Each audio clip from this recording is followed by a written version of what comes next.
Ay, Itzel, llevamos mucho tiempo y no entiendo nada del aprendizaje. ¿Me lo podrías explicar, por favor? Sí, mira, el aprendizaje es un cambio relativamente permanente en el comportamiento, adquirido por conocimientos o habilidades a través del estudio, la instrucción, observación o práctica. Esta definición excluye la maduración, que la maduración es un proceso por el cual se despliegan patrones de conducta que más o menos siguen un programa.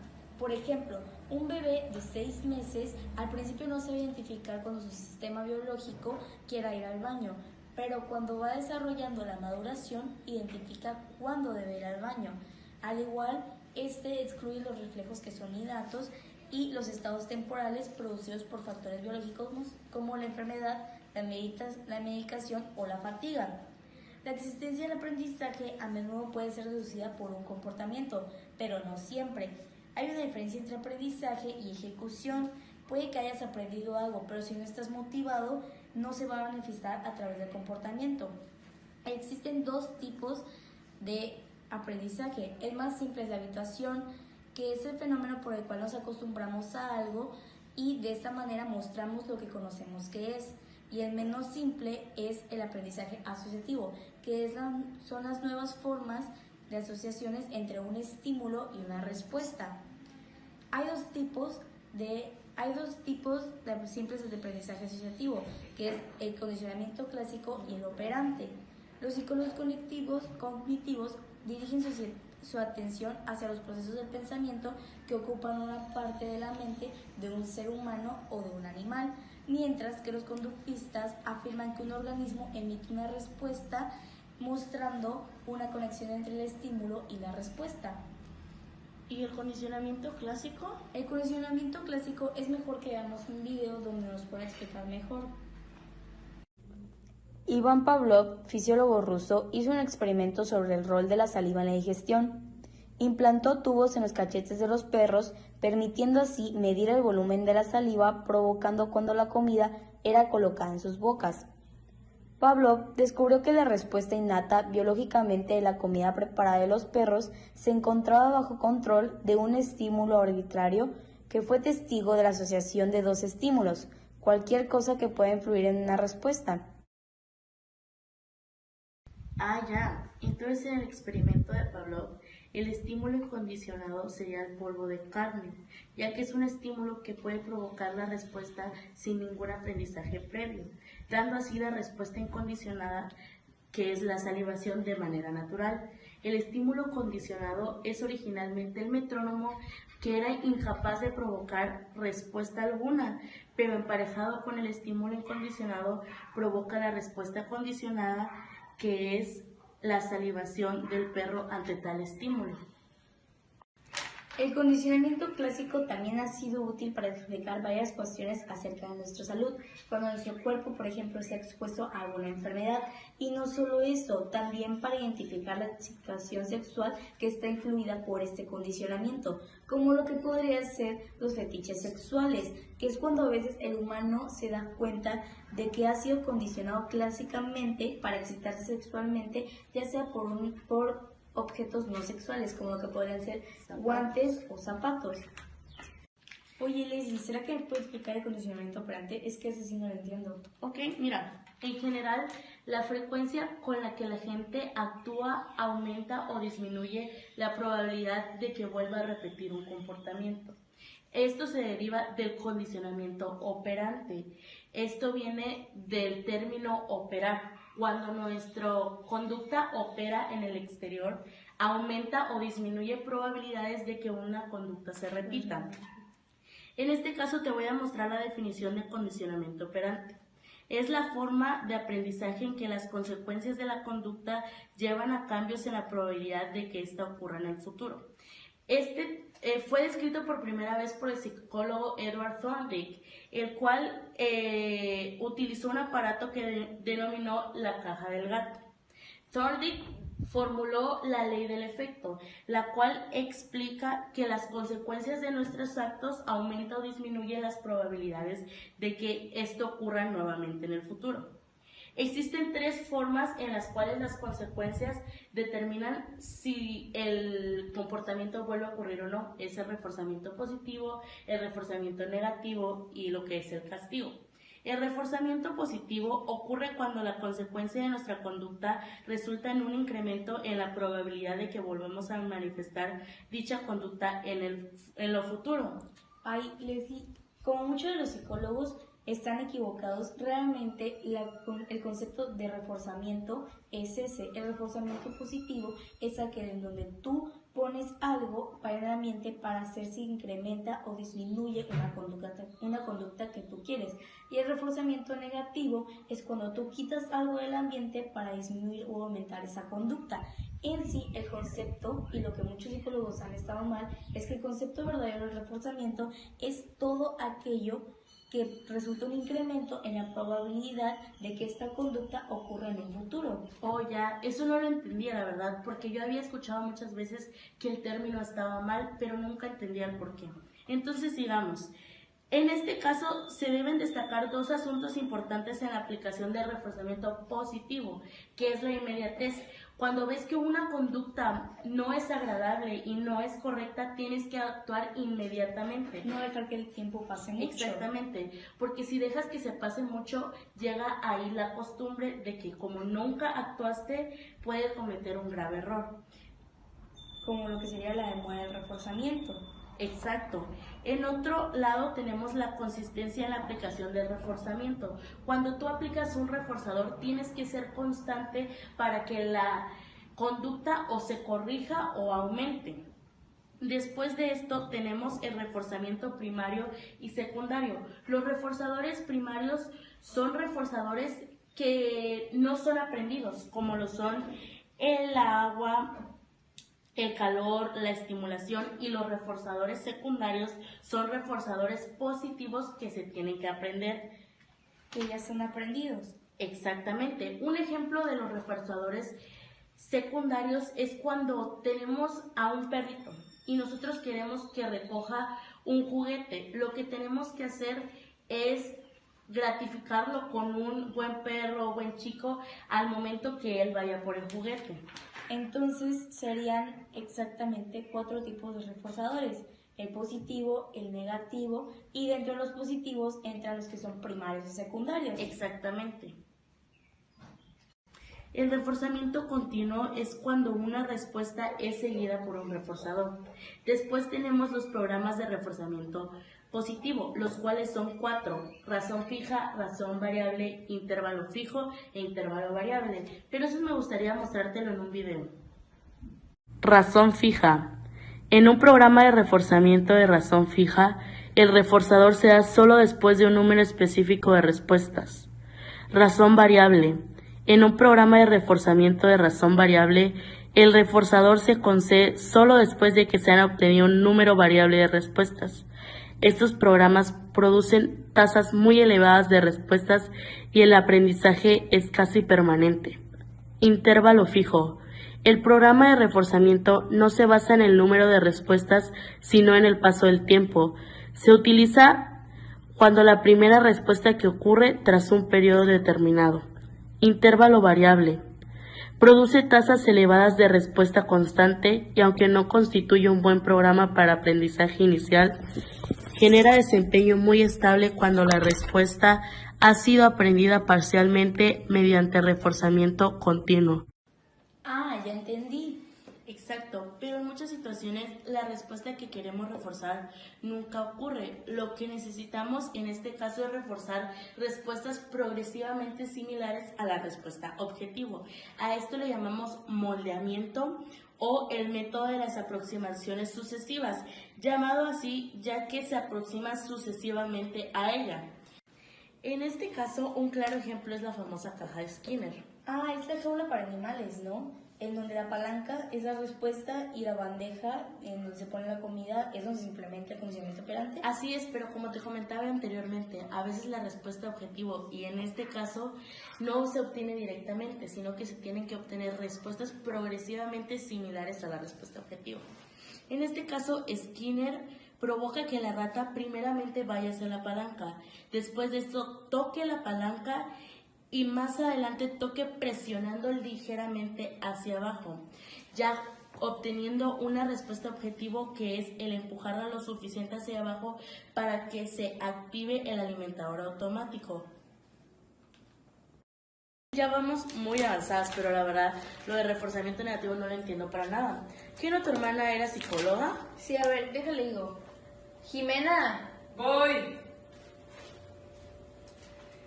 ¿Qué pasó, niñas? Mira, lo que pasa es que hemos estudiado bastante de lo que es el aprendizaje, pero lo que es el reforzamiento negativo no se nos queda. ¿Nos los podrías explicar? Claro, con gusto. Miren, primero que nada, el reforzamiento negativo para muchos estudiantes resulta confuso por dos razones. Porque primero, el nombre implica como que una conducta negativa o indeseable como un mal hábito, el cual no es así. Y segundo, porque para muchos estudiantes el nombre piensan que se puede definir como una manera nueva de definir al castigo, y lo cual así no es.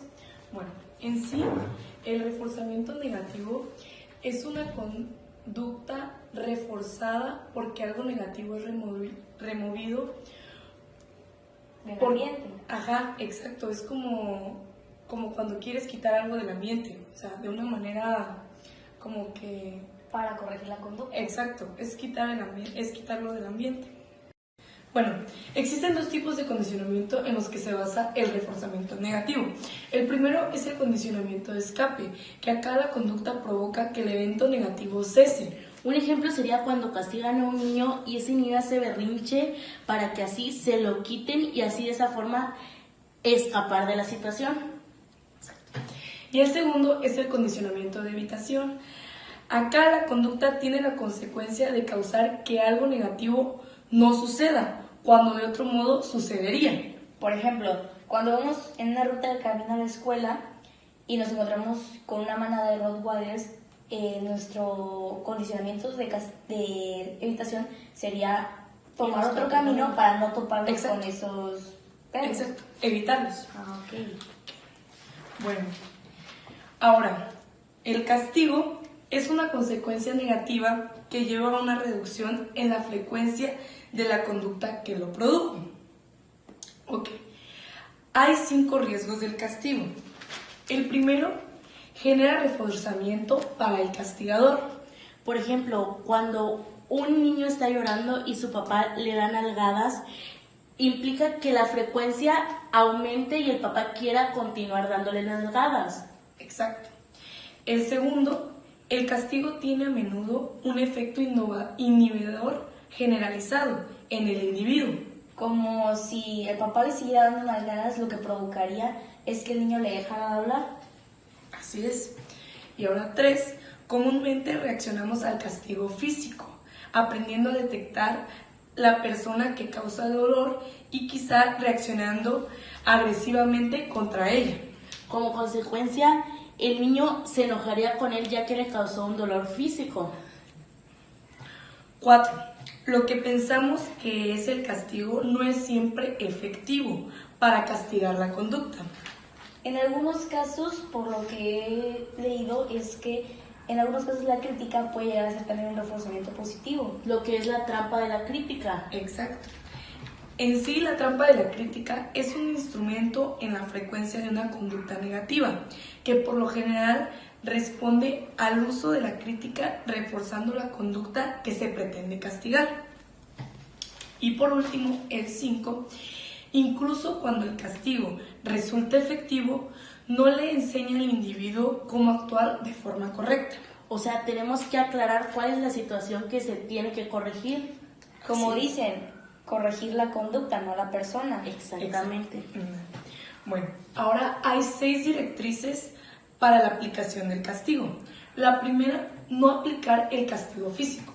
Por lo general, cuando tu niño está haciendo berrinche, lo primero que se te ocurre es darle 2 nalgadas para que ahí quede. Eso a veces no es bueno. ético. Exacto. 2, castigar las conductas inapropiadas de inmediato. No esperar que el tiempo pase, sino De una vez. Ajá. 3. Reforzar positivamente la conducta apropiada para que tome lugar de la conducta inapropiada. Se tienen que reforzar conductas apropiadas. Exacto. Ahora, 4. Aclara qué conducta estás castigando y remueve toda amenaza de castigo tan pronto como dicha conducta cese. Como repetimos otra vez la frase que dice mi compañera, no castigar a la gente, castigar conductas específicas. Exacto. 5. No mezclar castigos con recompensas por la misma conducta. Porque lo puede llegar a A confundir, o sea, piensa que es bueno, pero también es malo. Y 6. Una vez comenzando el castigo, no retractarse. Ya lo castigaste, ya no le quites el castigo. No rogar ni suplicar. Exacto. Ahora, ¿alguna duda que tengan? ¿Y cuál es la diferencia entre condicionamiento clásico y operante? Ok, miren, para esto, para una explicación más clara, prefiero mostrarles unos videos. ¿Me prestan la tablet? Los condicionamientos clásicos y operantes difieren en 3 principales aspectos. 1. El condicionamiento clásico implica una asociación entre 2 estímulos. El condicionamiento operante implica una asociación entre una respuesta y la consecuencia resultante. 2. El condicionamiento clásico, por lo general, implica conductas reflejas e involuntarias que son controladas por la médula espinal o el sistema nervioso autónomo. 3. La diferencia más importante se refiere a la forma en la cual el estímulo que hace que el condicionamiento ocurra es presentado como un estímulo incondicionado en condicionamiento clásico o el estímulo reforzador en condicionamiento operante. Ah, ya entendí. Muchas gracias, Jimena, de verdad que nos salvaste porque no entendíamos nada. No, Ahora ya me gracias quedó a todo más ustedes, claro. sí. Espero que les haya servido mi explicación. Oye, Nos ¿qué vemos. preguntas? Gracias. Sí, hay que preguntar a los niños cómo van. Sí.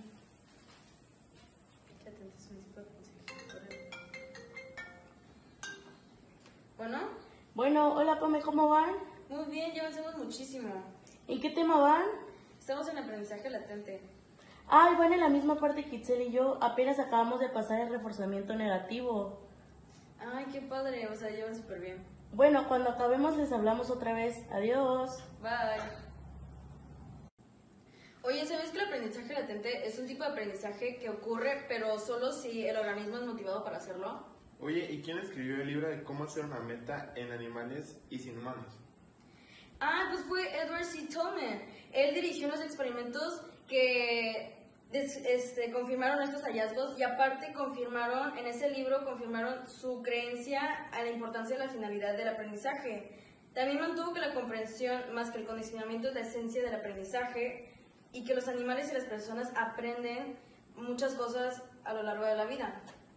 ¿Cómo me puedes explicar lo del aprendizaje por observación? Es que la verdad no lo entiendo muy bien. Claro, aprendizaje por observación es todo lo que aprendemos cuando observamos o escuchamos lo que hacen las demás personas.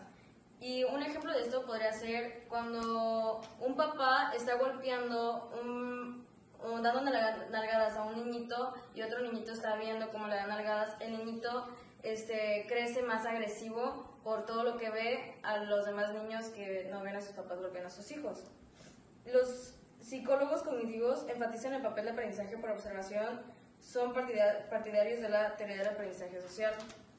Y Albert Bandura, él dirigió muchos experimentos y confirma la importancia de este tipo de aprendizaje, también llamado aprendizaje vicario. Las personas cuya conducta observamos y frecuentemente imitamos son llamados modelos. Bandura ha identificado 4 pasos en el proceso de aprendizaje por observación. El primer paso es prestar atención y percibir los aspectos relevantes del comportamiento. El segundo paso es recordar el comportamiento también a través de palabras o imágenes mentales. El tercer paso es convertir en acción la observación recordada y el cuarto es estar motivado por adoptar el comportamiento. El moldeado puede en ciertos momentos ser más efectivo que el moldeamiento para conseguir que niños marginados lleguen a ser más sociables. Y el moldeado ha demostrado ejercer una influencia tan poderosa en el comportamiento de niños y adultos. ¿Y me puedes explicar eso de las perspectivas cognitivas en el aprendizaje? Claro, pero eso te lo voy a explicar en un video. A ver. Las perspectivas cognitivas en el aprendizaje. Los conductistas piensan que conociendo las contingencias de reforzamiento podemos explicar y predecir la conducta. Los psicólogos cognitivos creen que hay más que todo eso. Un hecho que sirve para demostrar los aspectos cognitivos del aprendizaje es el fenómeno del bloqueo, que muestra la importancia de la habilidad del animal para conocer la atención antes de que tenga lugar el condicionamiento. Rescorla y Wagner ofrecen otra explicación. Existe un límite para la cantidad de condicionamiento que el estímulo y condicionado. Otro rol de los factores biológicos es un ejemplo que dio John García, que él comió 8 hot dogs y 2 horas más tarde se empezó a sentir muchas náuseas. A esto se le llama aversión condicionada al sabor. Esto quiere decir que él, después de haber comido los 8 hot dogs en un largo periodo de tiempo, ya no quiso volver a probarlos por lo mismo de la aversión condicionada al sabor, que esto significa una reacción negativa al sabor en particular que ha sido asociado con las náuseas. Otro ejemplo podría ser de unos niños que les dieron a probar helado de maple antes de entrar a su quimioterapia, y después de la quimioterapia les volvieron a ofrecer ese helado con maple y pues ellos no la quisieron. En cambio, se hizo ese experimento con unos niños que tenían una enfermedad pero no tenían que pasar por la quimioterapia que produce en algunas ocasiones náuseas, y pues ellos sí quisieron comer el helado ya que no les provocó esta aversión.